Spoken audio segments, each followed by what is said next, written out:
Capítulo 28. Ervas e raízes. As grandes propriedades medicinais das ervas e dos sucos de frutas e hortaliças têm sido reconhecida e apreciada desde tempos imemoriais, especialmente por povos primitivos. De fato, a cura por ervas foi o primeiro sistema de cura que o mundo conheceu e sua eficácia através dos séculos jamais foi questionada. As ervas foram postas ao nosso lado, em toda parte para nos servirmos delas. Em toda emergência, não há melhor nem mais seguro remédio do que aquele fornecido por Deus nas plantas que nos cercam. O Brasil tem talvez a maior quantidade de ervas medicinais do mundo, mas fora de qualquer dúvida, tem também a maior proliferação de farmácias repletas de drogas e panaceias rotuladas e repulsivo saber-se que tantas pessoas com tanta simplicidade largam seus corpos nas mãos de balconistas, mal informados nessas farmácias, para que eles aconselhem que droga tomar para suas dores. Quando fui aos Estados Unidos da América, a primeira vez em 1950, estava com um grupo de colegas visitando várias instituições de saúde e educacionais. E numa delas, um médico nos perguntou se justificava a anedota que por lá se contava de que no Brasil, um ano, a metade da população aplicava injeções, na outra metade e no seguinte era a vez de ser beneficiada a primeira metade. Rimos bastante, mas não tínhamos como negar a piada.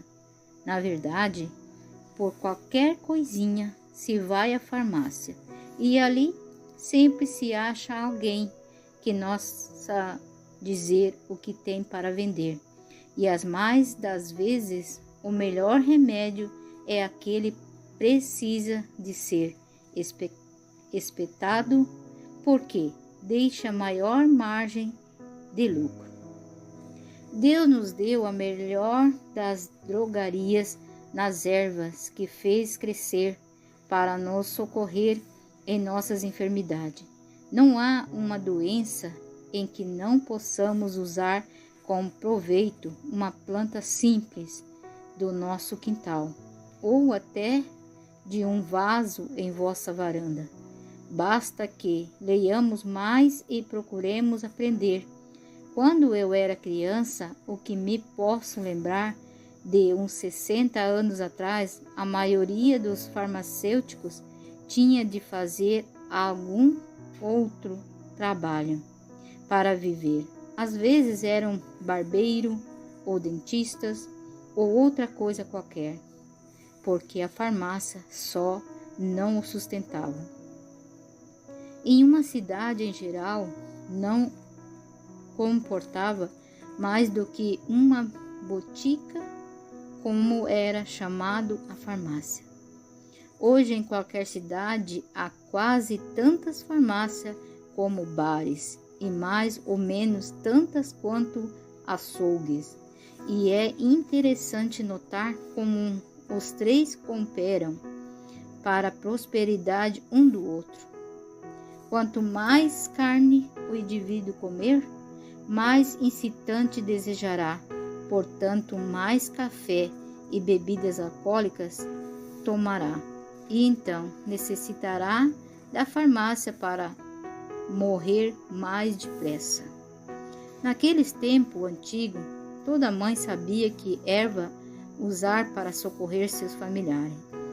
Quando qualquer problema físico surgia, ao pé da cozinha ou dos fundos dos quintais, havia sempre algumas plantas medicinais. Vou citar aquelas de que me lembro: que havia em nosso quintal. Poejo, para catarro pulmonar, tosse simples ou coqueluche. Acidez e ardor no estômago, fermentações e cólica nos intestinos, e para acalmar os nervos, hortelã de 2 ou 3 espécies, para má digestão, prisão de ventre, vômitos, cólica dos intestinos, vermes. Marcela, a marcelinha galega, tônico para o estômago, perturbações gástricas, inapetência, indigestão, cólicas uterinas. Quase sempre usamos como camomila. Camomila para dentição das crianças, perturbações do estômago, diarreia, inflamações das vias urinárias, regras dolorosas, para sarampo, febre, escarlatina, também usada como suadouro. O capim-cidreira ajuda na digestão, usa-se em problemas de fígado, baço, rins, bexiga, gases intestinais e menstruação dolorosa. Tínhamos também arnica para machucaduras internas e externas. Alfavaca, manjerona, salsa e cebolinha verde que usávamos como tempero, mas com certeza altamente medicinais. Erva doce para gases intestinais, especialmente para as criancinhas. Também usávamos o mestrunço em forma de xarope para tosse, bronquite e tuberculose. Com ele, minha mãe se curou de tuberculose, quando já os seus pulmões sangravam diariamente. Não pretendemos tornar este capítulo um trabalho de ervas medicinais, pois há tantos livros sobre o assunto. Alguns um tanto confusos, outros titubeando, mas todos bastante proveitosos, basta que os leiamos. O fato é que, se ficarmos só com as plantas que crescem por perto de nós, em nossas hortas, em nosso jardim, nos campos e pequenas capoeiras, já temos uma farmácia inesgotável. Isto não é fantasia, nem força de expressão, pois era assim que vivíamos antes de conhecer médicos e farmácia. Até as flores e folhagem de nosso jardim parece não haver uma única que não tenha um ou várias aplicações medicinais.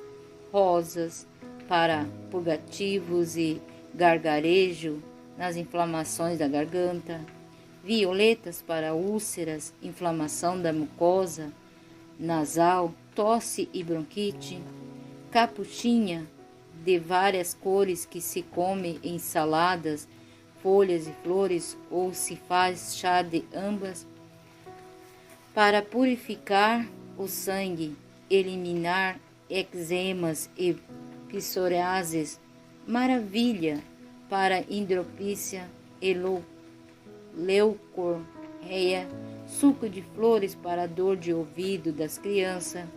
Nos campos encontra-se a vassourinha antiga anticatarral, a carqueja com 1000 aplicações, em caso de pessoas obesas por retenção de água, mau funcionamento do fígado, dispepsia, anemia por perda de sangue e etc. Raiz de jurumbeba para hepatite, ictericia, dispepsia crônica, má digestão e para tumores eternos. Nas lavouras encontra-se quebra-pedra, tão usada em todos os problemas do rim e vias urinárias, cinciste, catarro da bexiga, nefrite, gonorreia e etc. o cabelo de milho, a serralha, o dente de leão, a beldroega, o caruru, o bredo, todos medicinais e fonte de alimento, estes últimos. Há ainda muitas plantas das quais se usam as cascas ou as raízes, mas é notável que a maioria das plantas medicinais atuam nos órgãos digestivos e da eliminação, justamente onde começam os problemas de que resultam as doenças. Na distratação, uma planta a qual desejo dar destaque especial é o rubi, também conhecida por chimango, macaé.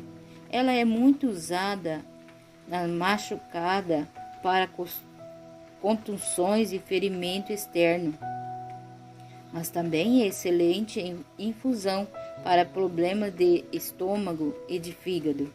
Entretanto, o destaque especial queremos dar em favor de seu milagroso poder para curar a desidratação em poucos minutos com a primeira ou segunda dose de chá de rubi.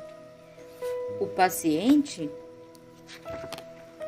já começa a reter os líquidos ou alimentos que ingere e desde então passa a recuperar-se rapidamente. Para uma criancinha, basta uma colher de sobremesa da infusão de hora em hora até melhorar. Um adulto pode tomar doses maior. O rubi é uma planta que todos deveriam ter sempre no quintal, quando não alguns ramos secos guardados para uma emergência. Como é uma planta que também serve para mau funcionamento do estômago e do fígado, pode ser necessária em muitas outras ocasiões, além de uma desidratação.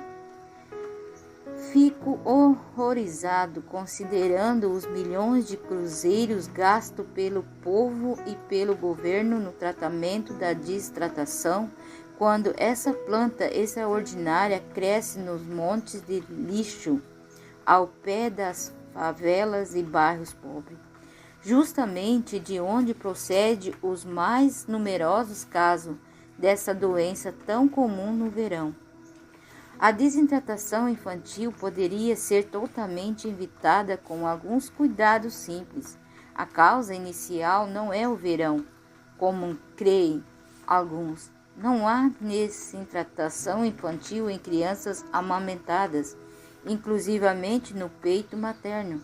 Não é isto um argumento, mas muitas mães engrossam a mamadeira com amido de milho e arroz e acrescentam grandes quantidades de açúcar, o que causa imediata fermentação. Depois aumenta o mau dano nos intervalos, chás ou suco adoçante. Quanto mais líquido adoçado for ingerido, maior a perda de sal e vitaminas e maior o perigo da desidratação. Não se engrosse a mamadeira com nenhum amido antes das 8 a 12 meses. É preferível uma proteína, mas é muito melhor uma fruta, principalmente banana.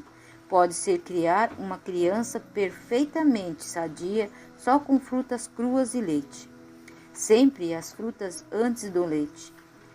Frutas polpudas, como a banana e a maçã, devem ser raspadas ou bem amassadas e dada ao pouquinho e não completar a refeição com um pouco de leite. Frutas mais suculentas, como a laranja e abacaxi e a uva, dá-las em forma de suco e depois o leite.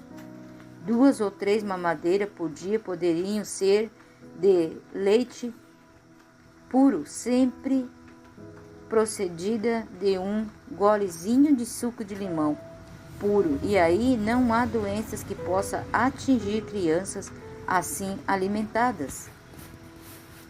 A fafa. Encerrando este capítulo sobre ervas medicinais, queremos salientar que a cura pelas plantas não consiste em apenas usá-las em forma de infusões ou aplicações mediante medicamentos. Há muitos que deveriam ser usados como alimento pouco antes. Já mencionamos alguns, mas aqui queremos acrescentar outros e duas com destaque especial: a salsa e o salsão aipo e o pepino com casca, grandes remédio para problema das vias urinárias dos rins. E para a diabetes, então a alfafa fecham a lista como os. Esses dois deveriam ser usados diariamente como alimento em forma de chá. O Dr. Frank foi pioneiro na pesquisa da alfafa no começo do século. Recebeu depois a cooperação do Dr. Bayer, que sofria de lumbago e sarou com chá de alfafa.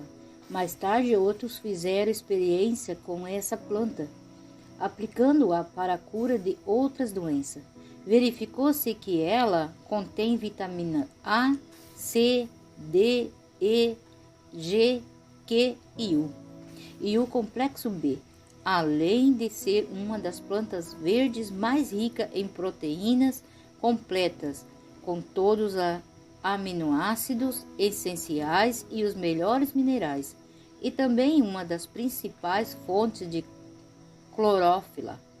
A alfafa em chá, em pó, em clorofila liquefeita, a folha ou a semente pode ser usada como remédio ou o alimento como remédio para uma infinidade de problemas físicos, mas notadamente em todos os males dos rins, da próstata, vias urinárias e no câncer e outros. Quanto ao confrei, essa planta europeia quase desconhecida entre nós, sua análise lhe dá um lugar superior ao da carne como alimento e a muita outras ervas como hortaliça em vários países da Europa. Especialmente na Inglaterra, o confrei goza de fama de haver curado muitos casos de câncer. É recomendado para úlceras, queimaduras, irritações na vista, úlcera varicosa e etc. Em feridas abertas, aplicam-se cataplasma das folhas ou das raízes machucadas, e nos ferimentos mais sensíveis apenas o suco. Uma ou duas folhas de confrei picada na salada de outras verduras, ou mesmo juntadas às verduras refogadas, não modificam seu gosto e servem de remédio ao mesmo tempo. Também é proveitosa adicionar uma folha ou duas, ou chá de alfafa, hortelã, capim ou erva cidreira. O confrei é recomendado especialmente para bronquite, asma, sinusite. Ele certamente tem ainda virtude desconhecida, mas seu grande teor de vitamina do complexo B é um particular ácido patogênico, nos levam a dizer que o confrei é uma verdura que deveria ser usada diariamente com persistência. Algumas ervas podem também tomar o lugar de uma bebida agradável ocasionalmente. Aí estão, por exemplo, as folhas e flores de laranjeira e o capim cidreira, que numa infusão com um pouco de mel dão um maravilhoso chá para a ceia ou antes de dormir. O constitui um poderoso sedativo para um sono repousante. Especialmente as pessoas nervosas poderiam valer-se dessas ervas. É a pena que não possamos estender-nos mais neste assunto para descrever outras plantas maravilhosas como algas marinhas, agrião e etc. Entretanto, recomendamos que todos procurem ler mais sobre plantas, tanto as que se usam para comer como aquelas que melhor se prestam para medicamento. E na natureza está diante de nós com seus recursos prodigiosos e pronta para nos socorrer em nossas dificuldades.